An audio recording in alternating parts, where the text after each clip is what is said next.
Let me ask you one simple question, a question that might just keep you up tonight. Have you ever received your salary, full of hope, full of plans, and then, barely a week later, looked at your bank account and wondered where all that money went? If someone doubled your salary tomorrow, would your life really change? Or would you simply spend double, ending up right back where you started, waiting for the next paycheck? The story I'm about to tell you today is about a young man named Michael. A simple supermarket worker who believed his small salary could never make him successful.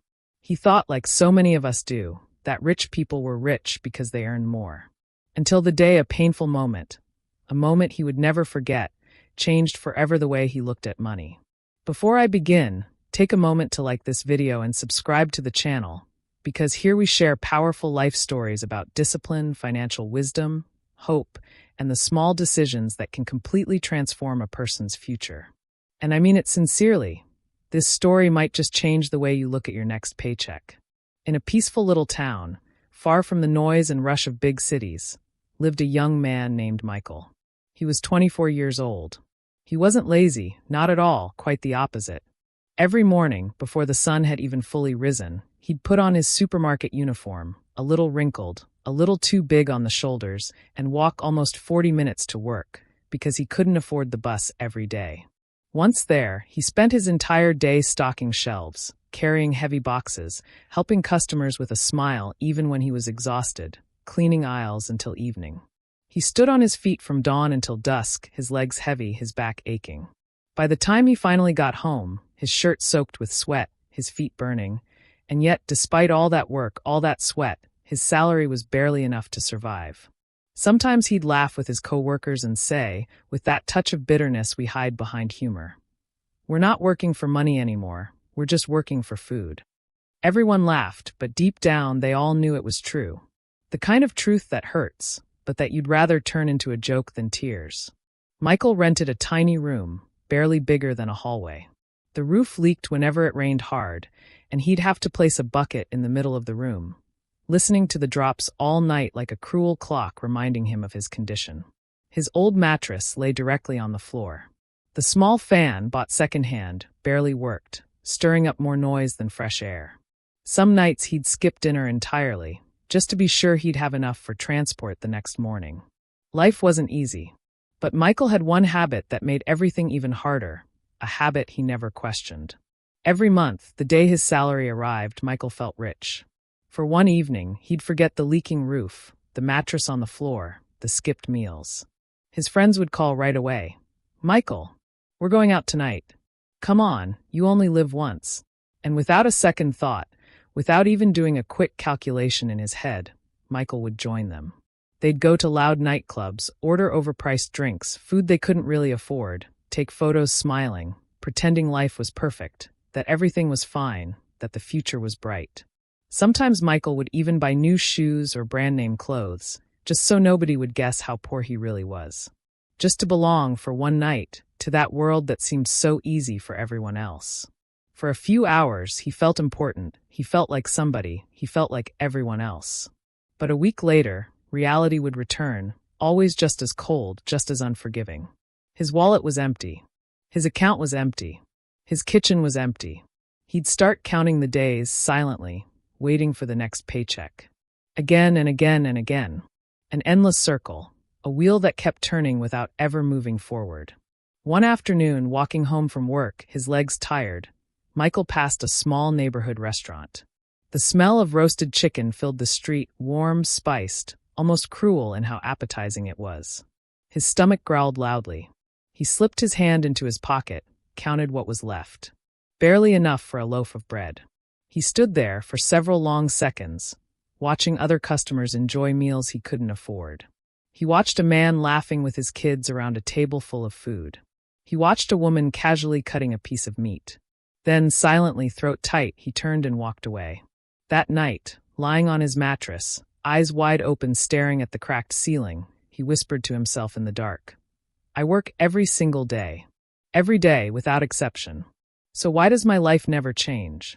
The following month, the exact same thing happened. Paycheck. Going out. Unnecessary purchases. Eating out. Empty wallet. Waiting for the next salary. His life had become a circle that never found a way out, a prison he had built himself, brick by brick, without even realizing it.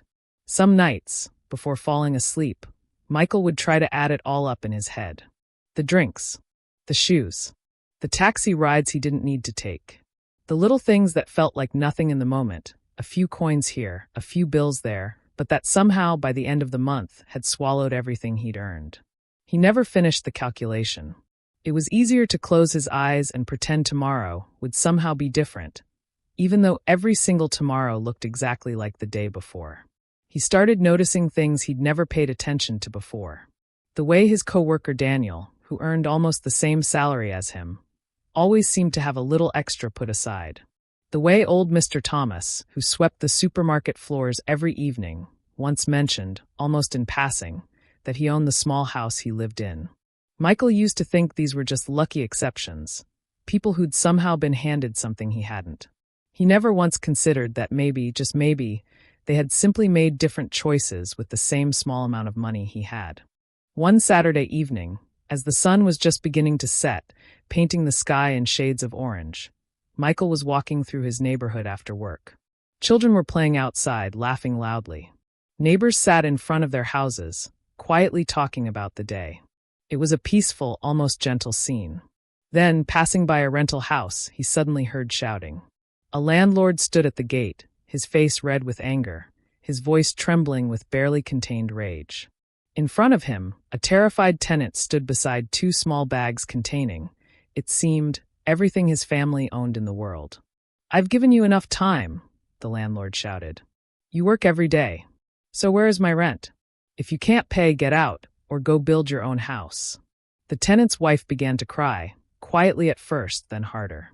Their little daughter, no more than 6 or 7, clung tightly to her mother's dress, eyes wide, not quite understanding what was happening, but sensing, as children always do, that something serious was unfolding.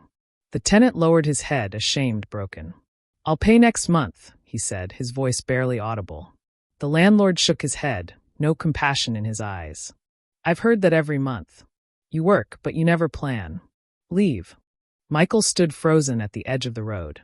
He couldn't move. Those words, though meant for the tenant, echoed strangely inside him, like a mirror suddenly held up to his own face. "You work, but you never plan." He looked down at his own worn-out shoes torn along the side. Then he turned his head toward the tiny room he rented, just a few streets away. A cold thought crossed his mind. What if, one day, he was the one standing exactly where that man stood? Standing in the street, with 2 bags, no roof, no dignity? That thought terrified him more than anything he'd experienced before. For the first time in his life, Michael understood something essential. It wasn't just his salary that kept him poor. It was what he did with it, once he received it. The next morning, instead of sleeping in like he usually did on his day off, Michael got up early and walked to the town library. He'd never set foot in it before. The place felt almost foreign, almost sacred, with its rows of silent books and readers absorbed in their pages.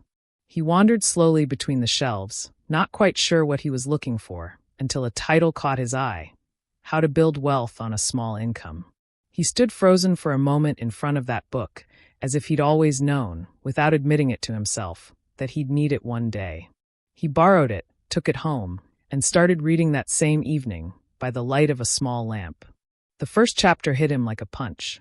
It didn't talk about getting rich overnight. It made no promises of secret tricks, no shortcuts to a miracle. It simply said, with brutal clarity, a small salary is not your biggest problem. A lack of a plan is. Michael stopped reading. He sat there for a long time, staring at that sentence, because it described his life with almost painful precision. When payday came around again, Michael didn't go to the nightclub. His friends called as usual, that same excitement in their voices. "Michael, where are you?" "We're waiting." He smiled, alone in his room, and answered calmly, "I'm staying home tonight." They burst out laughing on the other end of the line. "What? What's gotten into you? Did someone make you old overnight?" Michael laughed softly, not offended. "No. I just don't want my future to disappear in one weekend anymore." That evening, for the first time in years, he cooked his own dinner. A simple dish, nothing fancy, nothing expensive.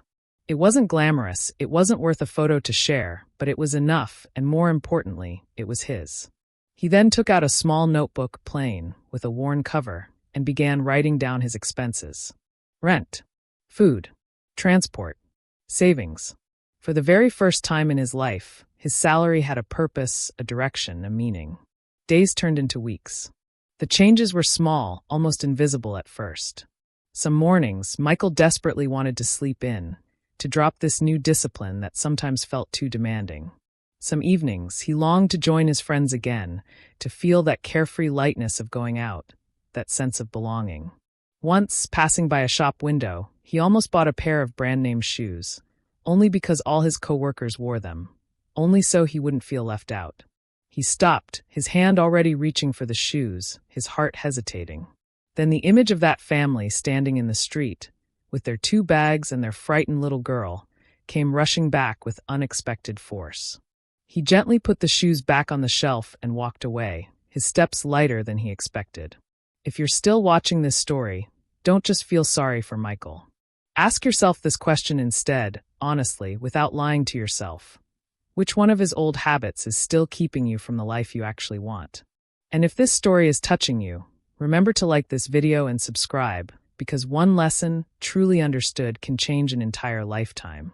The next morning, Michael woke up before sunrise.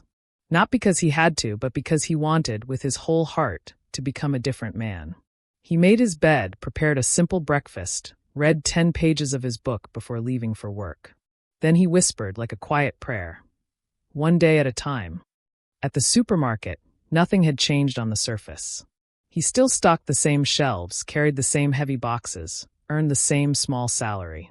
But inside, everything had changed deeply, irreversibly. While the other employees complained during lunch breaks, rehashing the same frustrations day after day, Michael opened his little notebook and wrote down ideas, business ideas, savings goals, plans for the future. Some co-workers teased him gently. "Michael, you really think writing in that notebook is going to make you rich?" He'd smile, unbothered.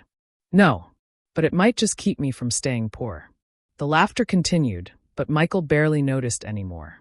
He'd found something more important than other people's approval, a purpose. With every paycheck now, Michael followed the same routine, almost like a sacred ritual. He paid his rent first, bought only what he truly needed, cooked his own meals, and set aside a small amount before even thinking about spending anything else. At first, these savings seemed laughable, almost pointless. Some months, he only managed to fill a small envelope, barely enough for one extra meal. But Michael remembered another line from the book, now etched into his mind. Never laugh at small savings. One day, they become big opportunities. The months turned into a full year. And for the first time in his life, Michael reached the end of the month with money still left over. He could hardly believe it. He smiled, alone in his little room, not because he'd become rich, far from it, but because he had finally taken control of his own life. His friends, meanwhile, kept living exactly as before. Every payday they celebrated. Every month, they borrowed money before the next paycheck even arrived. Trapped in a cycle they never seemed to want to escape. One evening, they invited Michael out to a nightclub again. "Come on, you've changed so much. You never have fun anymore." Michael looked at them with a gentle smile, no judgment, no contempt, just a new kind of peace. "I still have fun in my own way. But now I sleep peacefully, because I know tomorrow's bills are already paid." They laughed as usual, and left without him. Michael stayed behind alone, but not unhappy. For the first time, his solitude tasted like freedom instead of exclusion. The years passed slowly but steadily. Michael kept learning, never stopping. He now read books on personal discipline, finance, entrepreneurship, self-improvement. Every morning, he woke before dawn, no longer out of obligation, but because these habits of success had become part of who he was, part of his very identity. He worked hard at the supermarket during the day, then spent his evenings learning, growing, building, brick by brick, the future he'd promised himself. Little by little, he started a very small side business. Nothing spectacular, nothing glamorous.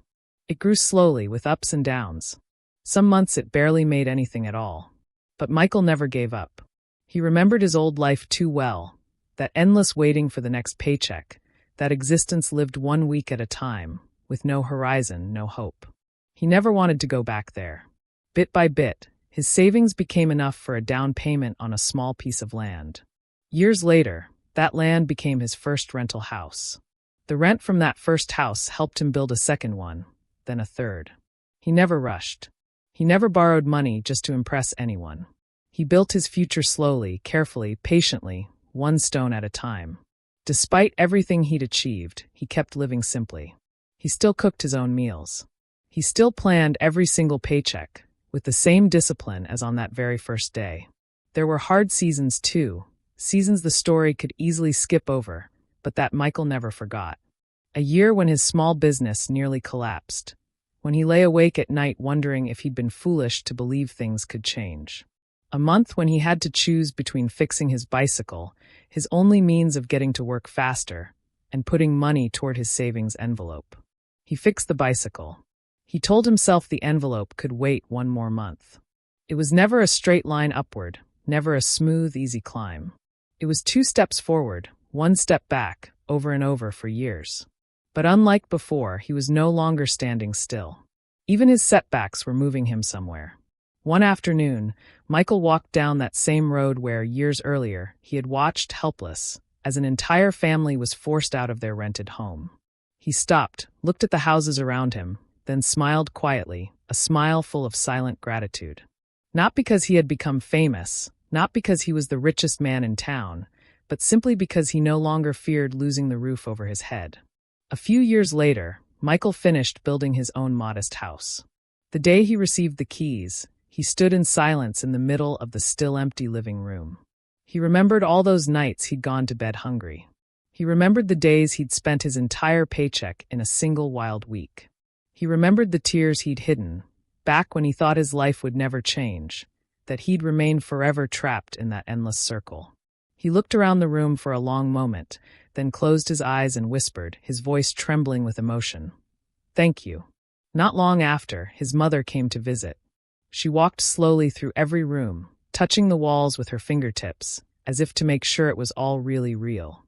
She looked at her son, and then, without warning, began to cry. Michael grew worried at once. "Mom, what's wrong?" She smiled through her tears, wiping her face with the back of her hand. "When you were young, I worried so much that your salary would never be enough to give you a good life." She looked around once more, at the house, at the light streaming through the windows, at the life her son had built with his own 2 hands. "I was wrong." Michael pulled her into a tight hug. Neither of them said another word. Sometimes, love doesn't need words to be understood. Years later, the people in town no longer knew Michael as the simple supermarket worker he once was.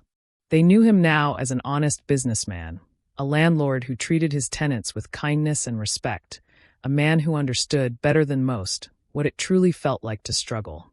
Whenever a tenant couldn't pay rent because of genuine hardship, Michael never shouted, never threatened. He still remembered, with painful clarity, that terrified family he'd seen years ago, standing in the street with nothing but 2 bags to their name. He never forgot where he came from. Many people believe a small salary is the only reason they'll never build wealth. But sometimes the problem isn't the size of the paycheck. It's the absence of a plan. Michael's salary didn't change first. His habits changed first. He stopped trying to look rich and started learning how to actually become financially secure for the long term. He discovered, through the pain, through the sleepless nights and the skipped meals, that wealth isn't built in a single payday. It's built one decision at a time, one saved dollar at a time, one good habit at a time. Remember this. You don't need to earn millions to start changing your future. You just need to become faithful with what you already have, however modest that may seem today. Because a salary can feed you for a month, but wisdom can provide for a lifetime. So let me ask you one last question, the same one I asked at the start, but maybe now it lands a little differently. When your next paycheck arrives, will it disappear within days, like so many before it? Or will it finally become the very first step toward a different future? Tell us in the comments what habit you're going to change, starting today, right now.